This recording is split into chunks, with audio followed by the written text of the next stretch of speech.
Hello, and welcome to our August webinar. My name is Justine Chappell, Communications and Marketing Manager for ZAPP. In today's webinar, I'm going to be going over some questions that were submitted to us previously during today's Q&A. We have a variety of different questions about different parts of ZAPP, and not only will I answer the question directly, I'll expand on the topic a little bit more to give you a closer look at those individual tools or features being discussed.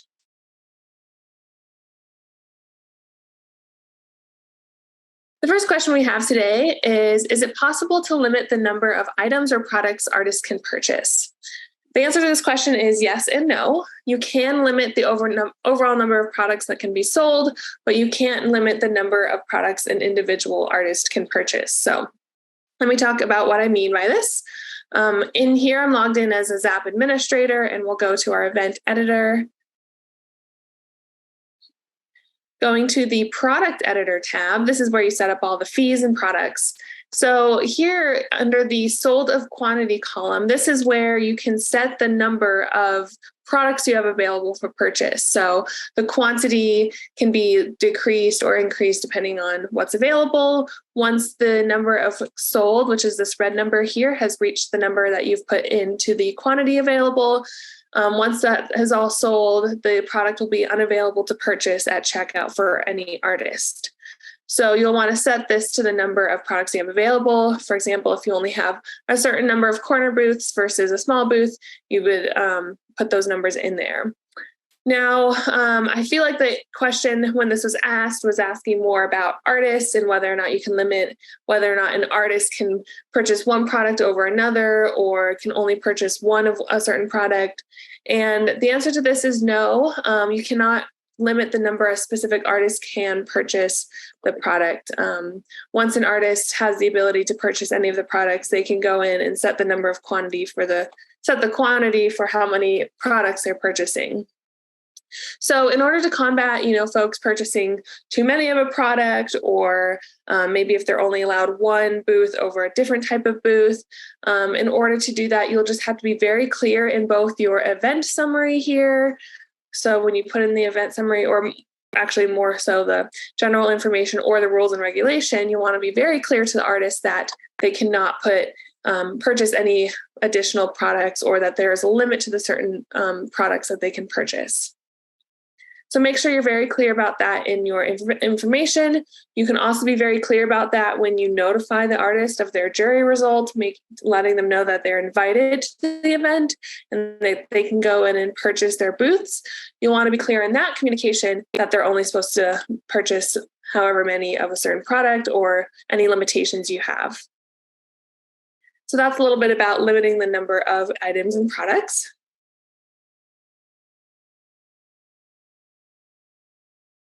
The next question we had submitted to us was, what things should I include in my legal agreement? Now, this can vary depending on the event, but we do have a list. I went ahead and put it in our legal agreement on this demo event. These are just some basic things for both the legal agreement and the refund policy that you might want to consider including. So for the legal agreement here, some key things are event details and requirements. This is pretty obvious, but including it in your legal agreement saying we're going to stick to these dates or any requirements you have for, who's eligible to participate in the event, this is a good thing to go ahead and include. The application process and fees, again, just kind of putting in some eligibility information, any requirements that the artist must adhere to when they're applying. And then some other things that are a little more technical or can get to, can vary depending on the event. Could be things like intellectual property rights or copyright information about artwork information, liability and indemnification clauses for the event itself, and then termination and cancellation policies. So what's going to happen to the event or for artists if the event is canceled and things like that. So that's good to have in your legal agreement. Again, just make sure you put in anything that does apply to your event so that artists have that information ahead of time. And then for the refund policy, which these days ZAPP has now split out the legal agreement from the refund policy. This makes it a little bit easier for artists to see what the policy is, makes it easier for the ZAPP team to understand what your refund policy is before we agree to providing a refund or not. So you'll want to make sure you put in some of these key elements, defining who is eligible for a refund or what products are eligible for a refund. Maybe there's also a timeline for the refund process. Maybe if you need a refund, but you've requested it between these dates, you can get one. But if you've requested it between these dates because it's a little bit later, you can't get a refund, or maybe you have a split there. Make sure you include all of that. And then again, just making sure you put in any clear cancellation and refund expectations. So in the event of a cancellation of the event, putting in whether or not an artist would be refunded for XYZ products, that's definitely good to include in your refund policy. So that's a little bit about legal agreements.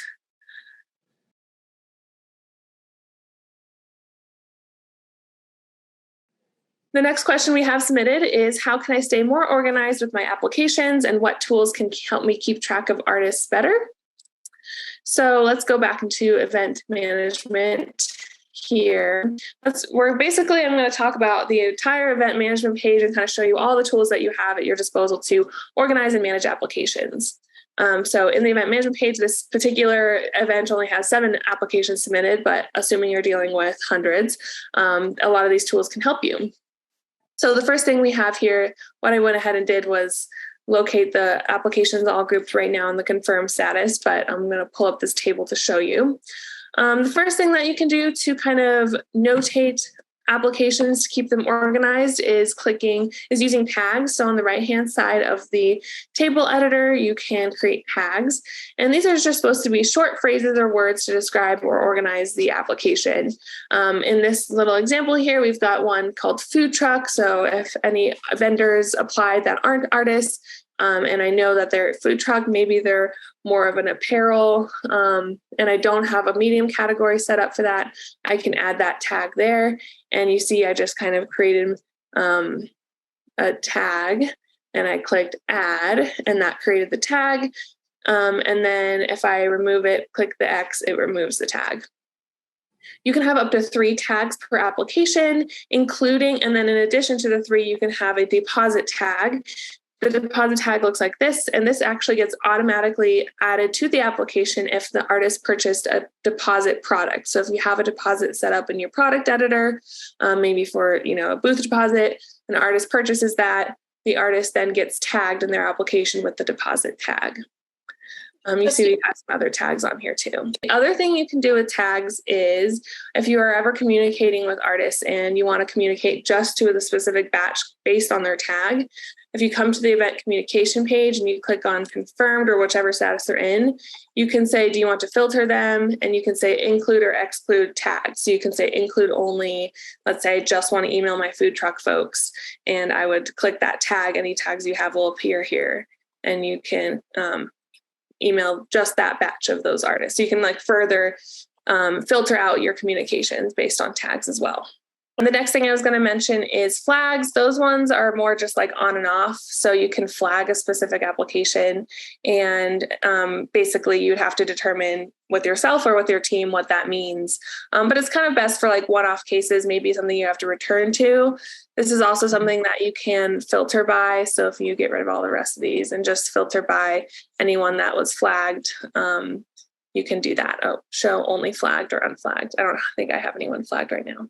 The only thing with flags you have to realize is when you do flag them, you go to the check marks, and then you have to click update all, and that would save those flags. With the tags, you can just add them. Once you click add, it actually saves. It just needs that button to save it. Okay. And then internal comments are another thing. This one's a little more hidden. So if you click add comment next to an application, you can add kind of a longer description of anything you need. I like this for communicating either to my future self or communicating with my team. If I do test comment here, and I don't think there's a limit to the characters here, but if you click save, you can see it's here as test comment, and it will only show a preview of the full message. And again, because of how it looks, it's kind of hidden, so it's not as apparent as a tag would be. But comments are nice if you just have some things that you need to refer to. Maybe you also flag it to say that this has a comment, so you can do that as well. And then all of these things can be updated as well, not just on the table here, but if you go to the ID number, you can go to the event data section of the application itself and do all these things. You can flag or unflag it. You can create the tags here, and then comments down below as well. You can also change the status of them. Statuses are another way to organize applications. Pretty, self-explanatory in that we have the workflow where artists start out and received. Once they get invited or not invited, they go in their respective statuses. Once they accept the invitation, it goes to accepted. Once they've purchased their post-jury fees, they go into confirmed. But these other ones here either have its use for one-off cases, such as they're paying by check, or they decline their invitation, or anything like that. But things like reviewed or other or exempt from jury, those are statuses that you can use however you need. Exempt from jury is a good one to kind of separate folks who get automatic invitations. And then other is a good just catch-all for anything at all. Maybe something you need to kind of like review again, or extenuating circumstances, you can put folks in the other status. And then another thing that to know is that you can bulk move folks from one status to another. So maybe confirmed, I don't know, for whatever reason, I want to move them, and I'm just going to move them to, you can come down to the bottom, move all confirmed to, the other status or something, and click change, and that would just flip them over all to other.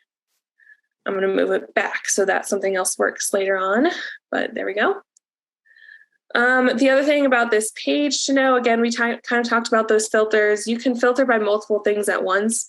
So maybe I'm filtering by status and the confirmed, but then I also want to filter by medium category and just look at let's say my photography folks, and I can search that. I can add a third one, maybe purchase products, anyone in photography that purchased that purchased a corner booth. I don't think I'll have a result for this, but I could do that. So I can stack up filters just to find folks easier or see a specific group of folks easier.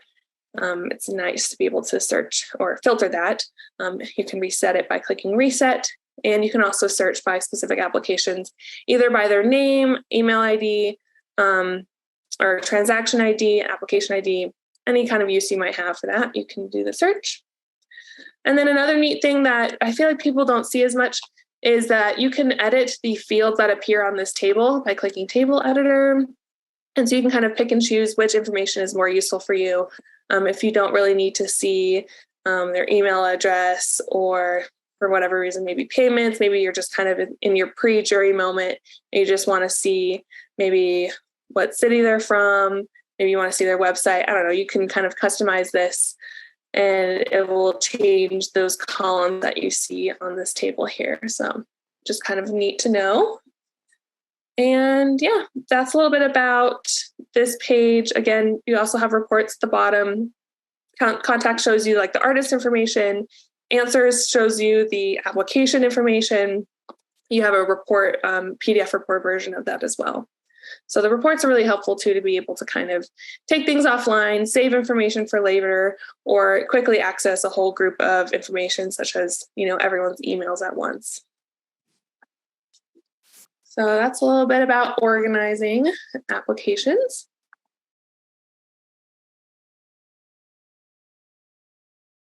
The next question we have submitted to us is there any way to resize the pins on the booth map?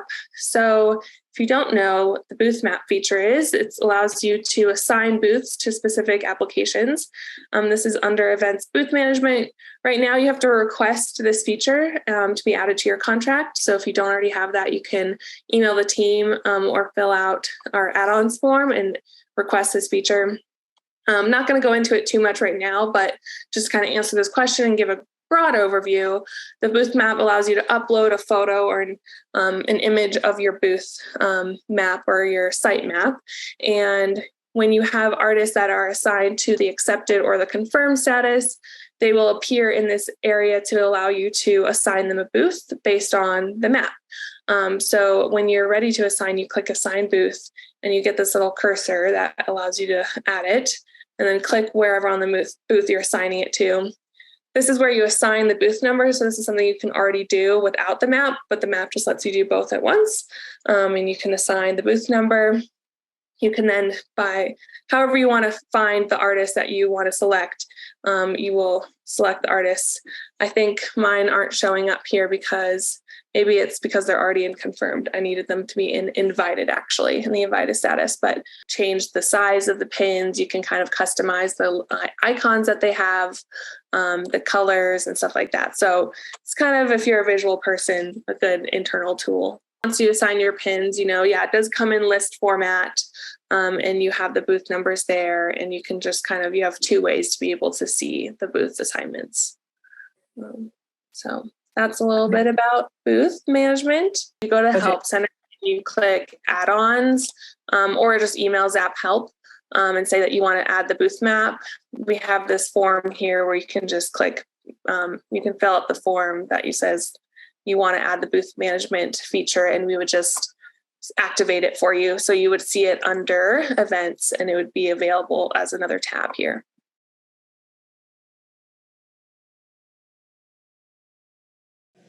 The next question we had submitted was about Onsite. I will show a little demo of Onsite. Basically, the idea of Onsite is that it provides festivals and fairs with a mobile, responsive at-festival jury system to identify award winners. So you can use Onsite from mobile devices, laptops, or iPads or things like that. And jurors can use it to walk around and add comments, view the map, compare artwork, and score them all. So all that gets synced right with ZAPP and pulls into information. So it's there for you, and you can determine award winners a little bit easier. So quick demo of this. Basically, any artist attending your event will be placed in accepted or confirmed. Each artist that then can get juried in Onsite will have to have a booth number assigned to it. Then when you come into ZAPP, you'll go to Onsite, the tab Onsite first, which gets activated once you purchase that feature. And you'll go to the management side. In setup, here is the first kind of stages. Basically, to give a very quick summary, you set up the dates for which your booths will be adjudicated. You will upload a sitemap if you want, just to kind of show what the site will look like. Then you'll assign the adjudicator. So either jurors that you've added to your event in the past, or you can click Add New, will get assigned to your event. Then you go ahead and assign booths. So you can set up so that certain adjudicators will only be given certain booths, or maybe they're given all booths to score. And you can categorize that here. And you can have this list of booths be filtered by whichever category. So if only a specific juror was going to score a specific category, you can do that pretty easily. And you would just come here and either assign or unassign those artists. Once you've assigned all the booths that you want to assign, you then set up your scoring criteria. So you'll first determine whether or not you want it numbered, or just based on yes, no, or yes, no, maybe. You can set the different scoring ranges, and then set up certain categories. So if you have a specific breakdown of how the scores are supposed to be assigned, you can set those different categories, and then the jurors will come here. When they go to the Onsite system, they will give the score per category, and the system will automatically weight those specific scaling categories appropriately, like you've set up here. In this example, we have a 30% or 30, 30, 30, and 10. Those will have those different weights. And it just needs to add up to 100% when you create these categories. But if you don't have those specific breakdowns, you can always just assign it one category that is, an overall score. Once all these tabs here are set up and you go through it, I'm going to actually go into a new tab and show you what it looks like. The Onsite system is just onsite.zapplication.org. The adjudicators will have access to log in, so they can do this from their computer, but most likely a mobile device. and they can click on the event first, and they'll get set with all of the list of the booths. They can view the sitemap that you've uploaded. My is not uploaded, but they can just, come in here, they can filter the list, but when they're ready to score, they will click on the booth that they're viewing personally. They can see the information about the artist. They can click show thumbnails to kind of verify, yep, these are the pieces they applied with, and I can see them in the booth, just kind of verifying that there, but they don't have to, they can hide it too. They can description of materials and techniques if they care to, have this additional information that the artist submitted with their application. They can review that, like their, artist statement. They can flag it if they want for themselves. It wouldn't be flagged on ZAPP, but it would just be their own flag to, come back. Maybe the artist wasn't there or something. They can flag it for later. This is the scaling that we've set up ahead of time. So those individual categories, and you can either use the, sliding scale or enter the score there for all of the things. And ZAPP will, based on the weight that you've set, will average the score out appropriately. So save that there, and they can come in here. So that's a little sneak peek inside of ZAPP, Onsite at least. And then once the scores have been submitted, to be able to access the adjudicator's scores from ZAPP, you would return to the adjudication side, but click on scores, and then be able to see, this is the one that we had just scored. You can see a little bit more of those individuals' scores. You can sort it by the booth averages, like overall specific categories. So how much was given in those specific categories, and overall amongst different adjudicators, to be able to see who will, who had the highest scores. Request Onsite, if you have not yet purchased it, you can go to the add-ons form again and use Onsite. We'll talk a little bit about Gallery as well, but you can package both Onsite and Gallery and save a bit of money for that. So you can request Onsite and use it at your next event.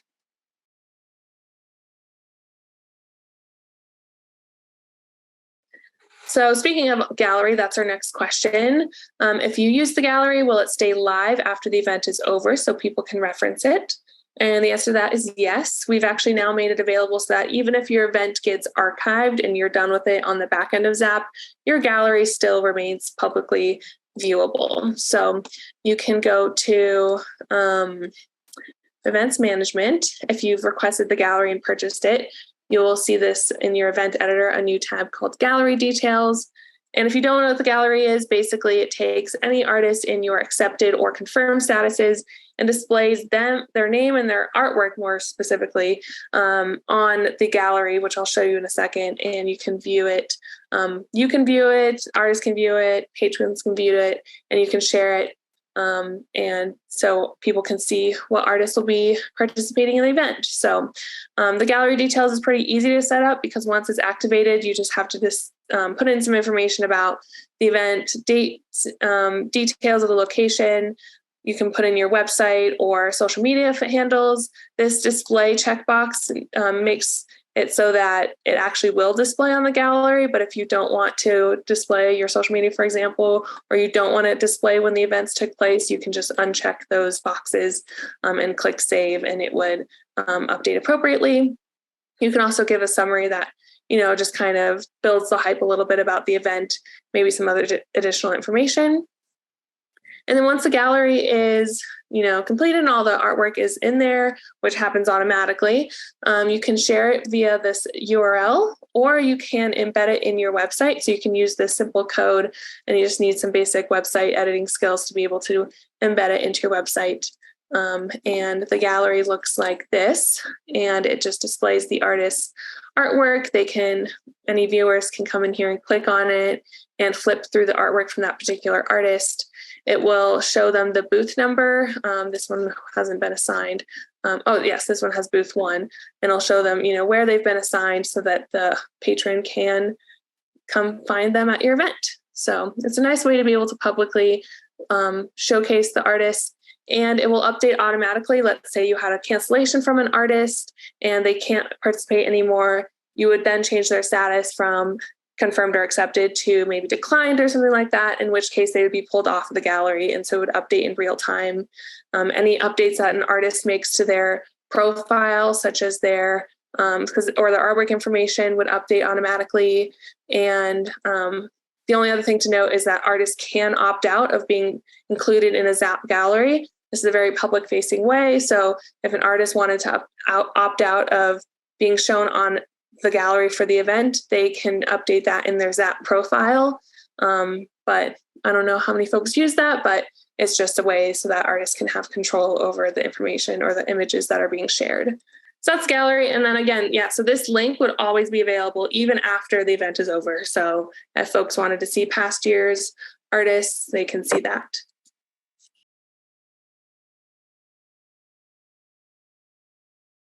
The next question we have is, what do I have questions about? What do I do if I have questions about my remittance check?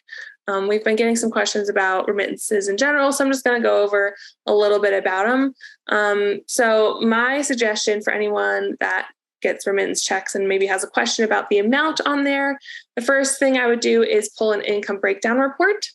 So you'd go to the event editor, or you'd go to ZAPP, and you would go to the reports tab under income breakdown. And let's say you're looking at the remittance check for July. So that would be probably coming to you any day now, or already has been, but your July check would come in. The first thing you want to do to confirm with your income breakdown report is set the date range to that month prior. So you would set your date range to July. And then you would have some filter options that you might want to do. So in this report, I want to make sure I'm only pulling credit card transactions because that reflects the money that I've received in that remittance. So I would exclude selected filters such as checks, for example. If you don't accept checks, you don't have to worry about it, but you could exclude checks. And then some of these as well, or maybe I would exclude $0 transactions just to clean up the report, or exclude any refunds that I've given. But if I want to be able to, verify any refunds as well, I can just leave that included. Right now, I'm excluding anything that I'm checking. And then I can filter out active or archived events just from this list here. You might have a lot on here. I only have this one demo event, so I don't need to do that. But I'll just click the event that I am running the report for and click run. This is not going to give me any results because this demo event hasn't had any purchases. Let's go a little bit farther back, and I think I have some demo. Oh, this is why, because all of them are free. I didn't actually sell anything on this demo event. But once you've run the report, this is what you can do to verify it with your remittance check. You would come to the bottom and look at the total billed, the credit card fees, and collected. Collected is the net amount that you're going to refer to with your remittance check. So you've set it to the month prior, and you can see this is the amount that I should be receiving. And so this would be less any, licensing fees or per application fees that ZAPP collects, which would most likely be reflected towards the end of your event cycle. But you would look at here for referring it to your remittance statement. The statement, by the way, if you don't know, it gets emailed to you. The email is zappayments@weststaff.org. That is the email it comes from. So if for whatever reason you haven't been seeing it come through, check for that email address and making sure that it's a trusted email contact for you. Those are little things about remittances. If you have any other questions, you can go to the, actually, let's just go from the beginning, Help Center, and click on Accounts and Billing. Then you would get to the section here, and you can see anything about the billing. You can go to the remittance checks section, read a little bit about remittance checks if you have forgotten. The other thing you can do is go to the contact form that we have and reach out to us if you have any account and billing information, or just email us at zaphelp@weststaff.org.